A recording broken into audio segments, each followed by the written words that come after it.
जब हम हमारे वज़न को कम करना चाहते हैं यानी कि वेट लॉस करना चाहते हैं, तभी हमारे मन में आते कई सवाल कि हम तो एक्सरसाइज करें, कई तरीके के सप्लीमेंट भी लिए, डाइट चार्ट भी फॉलो करें, फिर भी हमारे वज़न कम नहीं होता।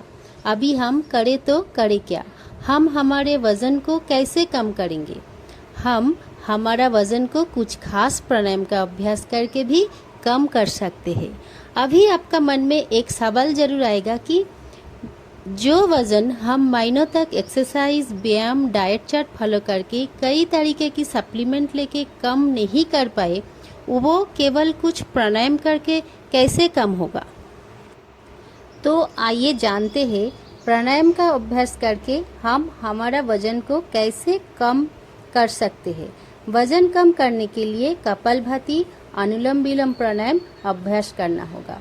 आप अगर एक्सरसाइज या जिम जा रहे हो तो आप जाइए, उसके साथ साथ आप प्राणायाम भी अभ्यास करना शुरू कीजिए। प्राणायाम में हम जब लंबी लंबी सांसें लेंगे तब हमारे शरीर में प्राण वायु यानी कि ऑक्सीजन की लेवल बढ़ जाएगी। ऑक्सीजन जब हमारे शरीर में बढ़ेगी तब हमारे मेटाबॉलिज्म सिस्टम मजबूत होगी। मजबूत मेटाबॉलिज्म शरीर को अधिक ऊर्जा प्रदान करता है, जिसमें आप अधिक सक्रिय और ऊर्जावान महसूस करते हैं।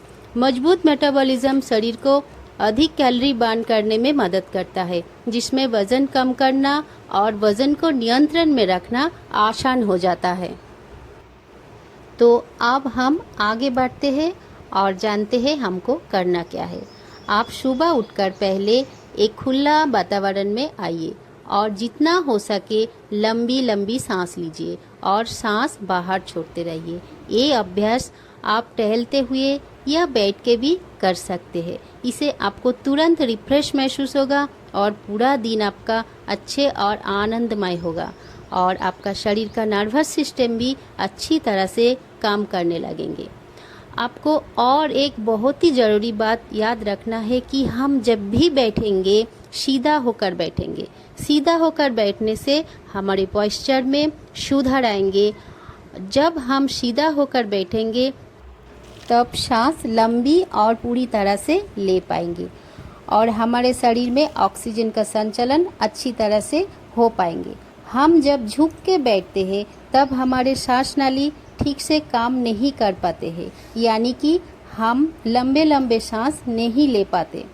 अभी हम अभ्यास करेंगे अनुलोम विलोम प्राणायाम। अनुलोम विलोम प्राणायाम करने के लिए आप जमीन पे एक मैट या चादर पे बैठ जाइए। आपको अगर ज़मीन में बैठने से दिक्कत है तो आप चेयर या सोफे में भी बैठ के ये अभ्यास कर सकते हैं। ये अभ्यास करते समय हमें एक बात का ध्यान रखना चाहिए कि हम सांस जितना हो सके उतना लंबी और धीमी गति से लेना चाहिए। कई जल्दबाजी नहीं करनी चाहिए। याद रखना, हम सांस को जितनी धीमी गति से लेंगे हमारे शरीर में प्राण वायु यानी कि ऑक्सीजन की संचरण उतना ही अच्छी से हो पाएंगे। अभी अनुलोम विलोम प्राणायाम अभ्यास करने के लिए पहले आप सीधा बैठ जाइए, कमर गर्दन सीधा रखिए। आपका दाएं हाथ को घुटने के ऊपर ज्ञान मुद्रा में रखिए। दाएं हाथ का उंगलियां से दाएं नासिका को बंद कीजिए और बाएं नाक से जितनी लंबी हो सके उतनी लंबी सांस भरिए। फिर बाएं नासिका को बंद कीजिए, दाएं नाक से पूरी सांस को बाहर छोड़ दीजिए। फिर दाएं नाक से लंबी सी सांस लीजिए, दाएं नासिका को बंद कीजिए, फिर बाएं नासिका से पूरी सांस को बाहर छोड़ दीजिए। ये थे अनुलोम विलोम प्राणायाम का अभ्यास। इस अभ्यास में ध्यान ये रखना है कि धीमी गति से अभ्यास करना है और सांस लंबी और गहरा होना चाहिए, जैसे सांस पूरी तरह अंदर जाए और पूरा बाहर आए। इसी तरह से आप अनुलोम विलोम प्राणायाम अभ्यास कीजिए। अभी हम अभ्यास करेंगे कपालभाति प्राणायाम। ये कपालभाति प्राणायाम हमारे शरीर में ऊर्जा और प्राणवायु का संचार बढ़ाने का सर्वोत्तम प्राणायाम है। कपालभाति प्राणायाम अभ्यास करने के लिए आप सुखासन पे बैठ जाए। दोनों हाथों को घुटनों के ऊपर ज्ञान मुद्रा में रखिए।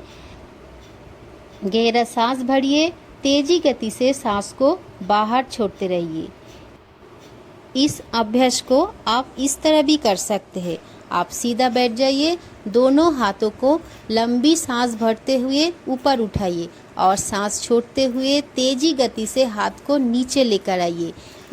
इन दोनों अभ्यास में आपको कौन सा अच्छा लगे वो अभ्यास आप कर सकते हैं।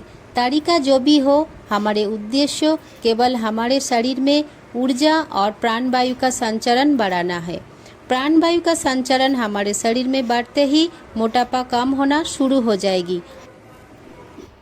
आप अगर प्रेग्नेंट हो या आपका कोई सर्जरी हुआ है तो आप कपालभाति का अभ्यास नहीं करना, बाकी का पूरा अभ्यास आप कर सकते हैं।